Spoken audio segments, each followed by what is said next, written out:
if I asked you to syntax and do forensics on the sentence you see on your screen,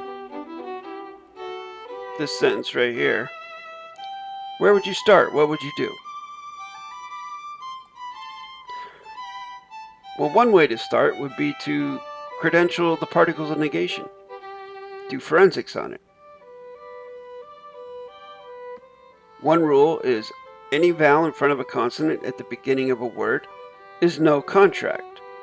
So we could go through and look and see if we see any of those. There's one right there. The O and off. This would also be considered because it's a vowel standing by itself.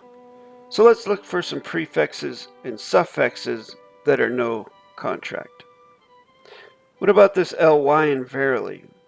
Would that be no contract? What do you do when you're not sure? Well, you have to look it up. Verily. So we see the ADV, which stands for adverb. That's usually a red flag indicator of non-tangibility. So we go to the earliest nativity root meaning. So that's very, which means true and real. But look, they've credentialed a suffix. And ly is a particle of negation because, why? Because it comes from this, which means body corpse, dead body. So literally, the ly deadens the tangibility of very. So yes, the ly is a particle of negation in that word. What do we have here? Newly. Is that tangible or non-tangible? We don't know, but we do see the ly here, which is, as we just shown, can be a particle of negation. Again, you gotta look it up. Again, we got the adverb in the parentheses here. So we have new. What's new? Adjective. Okay, when I see the word adjective, it could go either way. It could either go tangible or non-tangible. That's just an indicator. If it's ADV, it's usually non-tangible. If it's ADJ, it could be either tangible or non-tangible. So let's see here. We have unused and I. So it's using itself to try and give closure to itself. And then the Proto-Indo-European NEWO is new. So yes, new is non-tangible contract. And then ly goes to the same continuance of the evidence, dead body. So particle of negation, and then we have the ed, which is past tense, in minted particle of negation. What about family? I see another ly here. So seeing that we've credentialed that verily has a ly particle negation, newly particle negation, it would stand to reason that we could guess and be lazy and not look up family to see if that's a particle of negation, because it is ly, right? You would be incorrect. So you see here, noun. That is indicative of tangibility in most cases. So as you can see, nowhere in the etymological continuance of evidence is the ly separated as a suffix from the word family.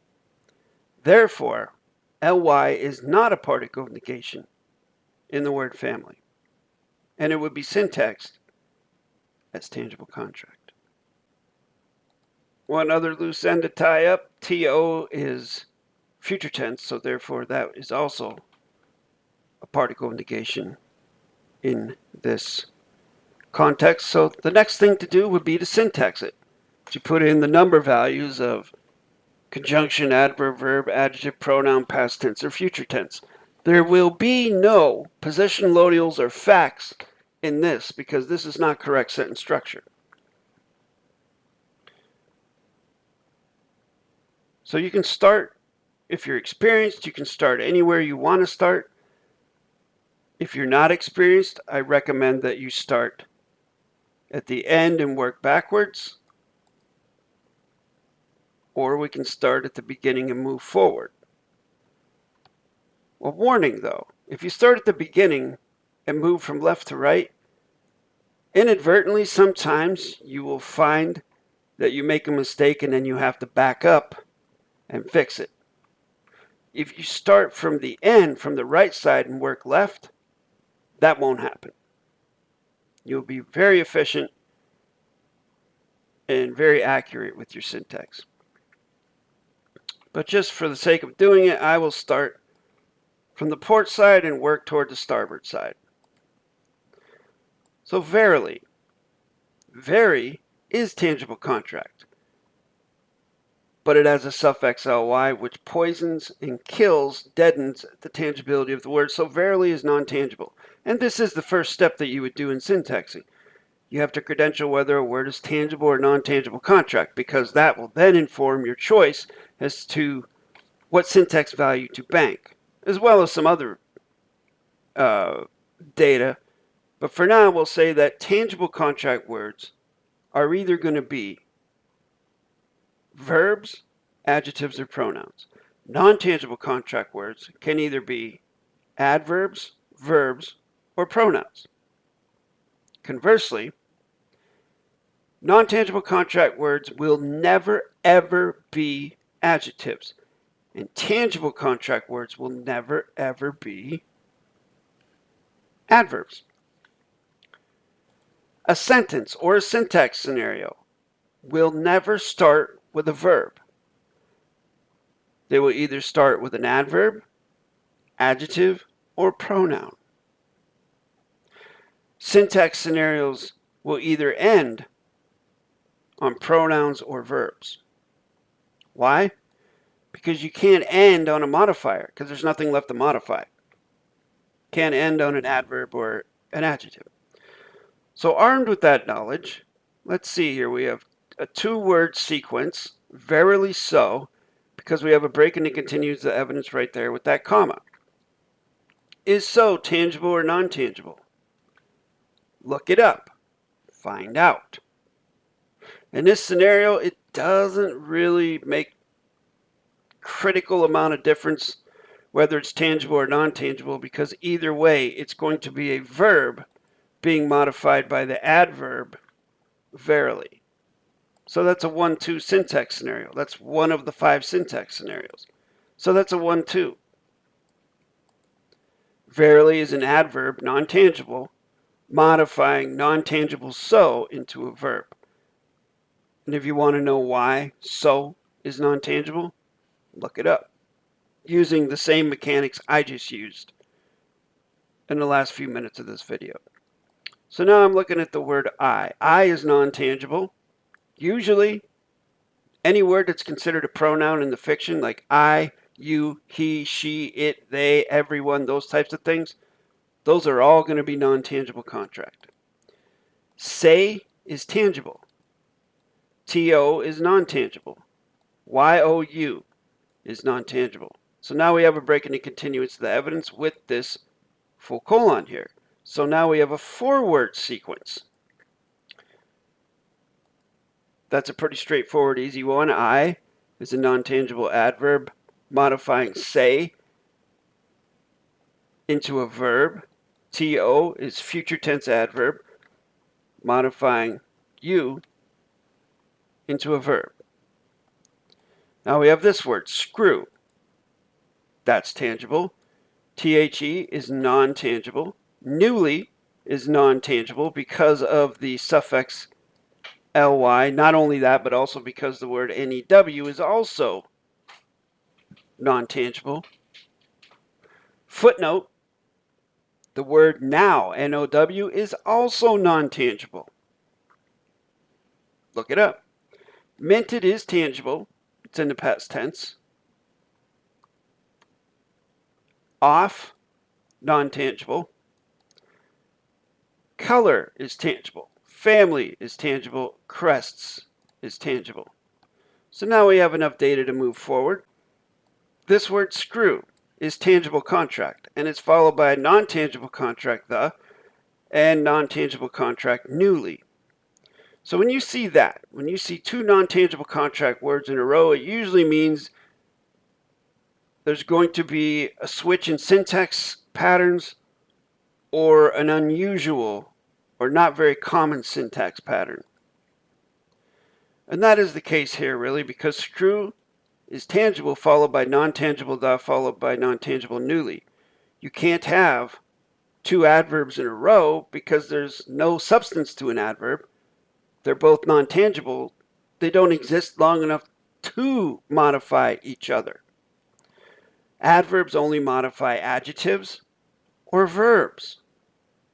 So screw is tangible. Remember what I said at the beginning? Tangible contract words cannot be adverbs. Tangible contract words are only going to be adjectives, verbs, or pronouns. So in this case, screw is an adjective, and it's coloring non-tangible contract the into a pronoun. Again, pronouns can either be tangible or non-tangible. And what do we know about pronouns? They're either standing by themselves or nothing can follow them except for a break and a continuance to the evidence or an adverb. So newly is an adverb, and it's modifying minted into a verb in the past tense. Off is non-tangible adverb, and it's modifying color into an adjective because color is tangible. Family is also tangible, so because they're tangible, they have a tangibility to them. Adjectives can modify other adjectives. And then that's followed by tangible contract crests. Because it's the end of the scenario, it's going to be a pronoun. Family is an adjective coloring crests into a pronoun. And there you have it. You have your 1-2 syntax scenario, you have a 3-4 syntax scenario, you have a 4-1-2 syntax scenario if you want to look at it that way, and you have a 1-3-4 syntax scenario. There you go. There's your syntax lesson, but I would be negligent if I didn't offer a correction. How would you translate that sentence into a correct sentence structure, communication, parse, syntax, grammar? Verily so, I say to you, screw the newly minted off-color family crests. Well, what you do, or what I do, is I get rid of all the BS, all the word salad, all the colorful modifications, and I just create a straightforward correct sentence structure. And here it is. For the claimant's knowledge of the facts is with the claim of the perception, with the claimant's lack of the like, with the fresh print of the family crest, with the void color of the quality, with the sensation by the claimant, Jason Matthew Glass, period. And backwards, that would be for the claimant, Jason Matthew Glass, of the sensation is with the quality of the void color, with the family crests of the fresh print, with the like of the claimant's lack, with the perception of the claim, with the facts by the claimant's knowledge. So forward, the cause is the claimant's knowledge. What's the cause concerned with? The facts. Singular verb is because claimant's knowledge is singular. With the claim is the possessive. The claim is possessing the facts. What's the claim concerned with? The perception. It's a perception claim. What's possessing the perception? The claimant's lack. So the claimant's lacking something. What is the lack concerned with? The like. Meaning whether you like something or you don't like something. There's a lack of that. What's possessing the like? The fresh print, i.e. minted something. So it's something new, right? It's fresh. What's that concerned with? Family crests. What's possessing the family crests? Void color. Off color. Void color. And what's that concerned with? The quality. Void color is a quality of something just like color is a quality of something. And what's possessing that quality? The sensation. I'm sensing the quality of it. My perception of it. And who is the authority of that sensation? I am, the claimant. Backwards, the claimant is the cause. What's the cause? What's the claimant concerned with? The sensation. Singular verb is because claimant is singular. What's possessing the sensation? The quality. What's the quality concerned with? The void color. What's possessing the void color? The family crests. What are the family crests concerned with? The fresh print. They've been minted. They're freshly printed and minted. What's possessing the fresh print? The like. Whether I like them or I don't like them. And what's the like concerned with? The claimant's lack. Me. I'm the claimant. I lack a like for these family crests. What's possessing the claimant's lack? The perception. What's the perception concerned with? A claim. It's a claim of perception. What's possessing the claim? The facts. And what is the authority of the facts, or who is the authority of the facts? The claimant's knowledge. Bingo. Finish, done. Finish, go. Finito. Das vidanya. Thanks for watching. Que sera, sera.